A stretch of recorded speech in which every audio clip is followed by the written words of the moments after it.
Hi there and welcome to my YouTube video.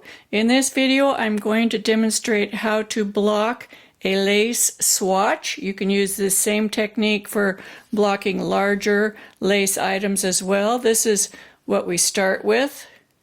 I'm going to block this piece and this is how it will look when we're finished. This is in conjunction with a skill building tutorial that I have for sale on Ravelry. There'll be a link to it in the description of this video that you can check out once you've watched the video. So this has been blocked and you can see how lovely it is. Just gorgeous. This is what we're going to block. So this is what we're going to do. In this particular blocking session, I'm going to show you how to start with the project being dry, and then we will wet it. I have another video on blocking a shawl where we start with the shawl being wet. It's been soaked for 20 minutes in room temperature water, and so it's a wet blocking. This one we're going to start with the piece being dry, and then we'll wet it. Now we have our provisional cast on down here. I'm actually pulling this pretty much as far as it'll go to the four corners. And then I'm going to use a ruler to line it up and make sure that we've got it squared.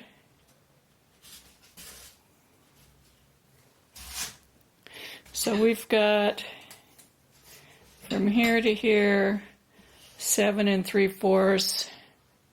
That's 7 3/4. 8 and 8. Oh, it's pretty good eyeballing it. And then I'm going to use these blocking pins along the cable, because that's just super easy to do that. I love blocking pins. And I'll use them down here as well on our provisional cast on edge.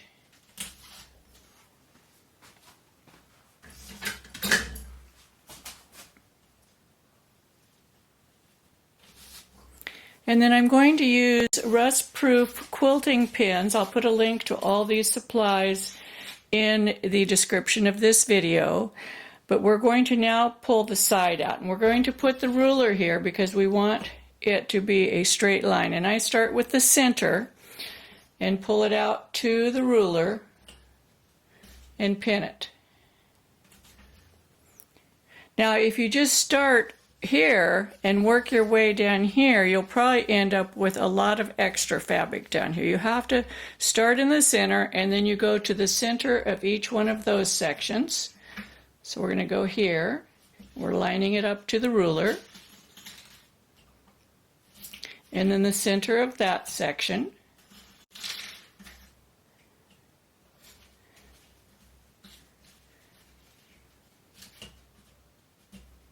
I'm pushing the ruler up with these fingers against the pins.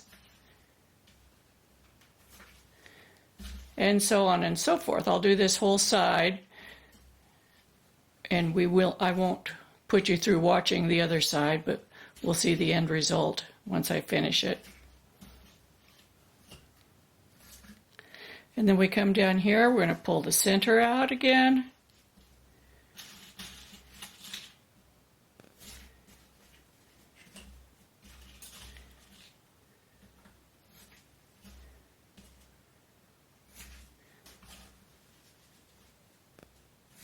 This is how you keep it nice and even.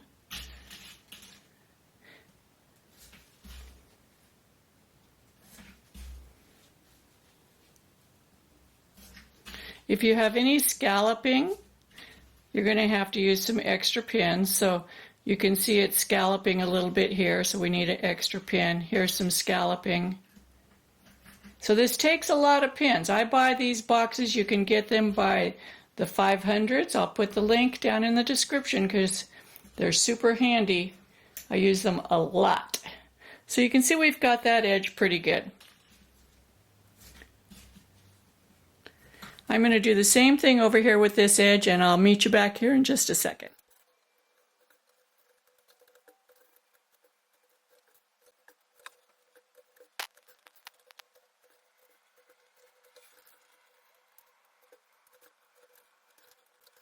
Okay, so now we've got it all pinned out. We're going to add a couple more pins. You'll always see little places that need a little extra help. Now at this point you can choose how you want to wet it. You can use a fabric steamer, you can use a spritz bottle, you can just spray it with water, you can use a damp towel and lay over it. Any of those methods will work just fine. You just want to make sure that you let it stay here until it is completely dry. And it is stretched as far as it'll go. This is totally stretched out. So now we'll get it wet and then let it dry. Here the swatch is dry. You want to make sure that it's bone dry, no moisture whatsoever left in it. So we're ready to take out the pins and see how it looks. So we're just going to start taking the pins out, and you'll notice that it will pull in a little bit, but not very much. It has been stretched to its maximum in all directions, and it will stay pretty much that way. Over time, it will probably shrink in a little bit more if you let it sit here a week or two or manipulate it. And really, if you were going to use this for taking gauge, which we will, you would want to let it sit here for a week or two before you measure your gauge, especially if you're going to be working it into a garment that you expect it to be a certain size. So I'm just going to continue taking these pins out.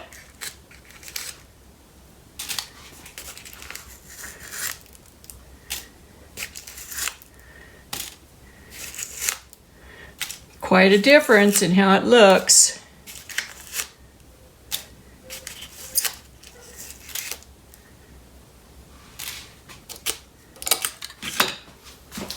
There we have it. So let's see how this fabric looks. See, it's very open and lacy, just lovely.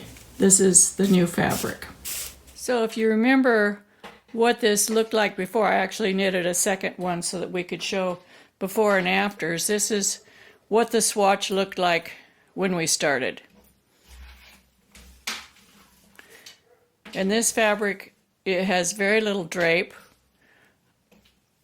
You have to really open it to see the pattern.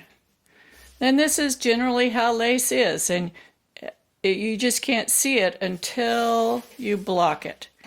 So that swatch and this swatch are exactly the same size, the same number of stitches and rows, and you can see what a difference there is in the fabric. I also want to mention that during the process of blocking this, yes, we stretched it as much as we could. But the word blocking and stretching are not synonymous, and a lot of people get those terms confused. If I'm blocking a sweater that's knit in stockinette stitch, I do not stretch it. I lay it down, I let it be the shape that it wants to be, I pin it if needed, and I allow it to dry in that shape. For lace, yes, you do need to stretch it to show the lace pattern. For cables, you would certainly not want to stretch those, or ribbing, you wouldn't want to stretch ribbing either because they would completely lose their three-dimensional properties. So blocking and stretching are two different things. Blocking, the definition of blocking is getting something wet in some manner, laying it in the position that you want it to be in its final shape, and allowing it to dry. So there you have it. The next video in this sequence is going to be on measuring gauge. So we'll be doing that up next. If you enjoy my videos, be sure to subscribe to my channel, share them with your friends, post them in Pinterest, Facebook, Ravelry, any other social media group that you belong to. And I do have groups where you can communicate with me and others who are like-minded people. On Facebook, it's called Knitting with Suzanne Bryan. You can ask to join that group. And I have a group on Ravelry called Knitting with Suzanne Bryan. You can also join that group. So I hope to see you back here for measuring gauge, and happy knitting.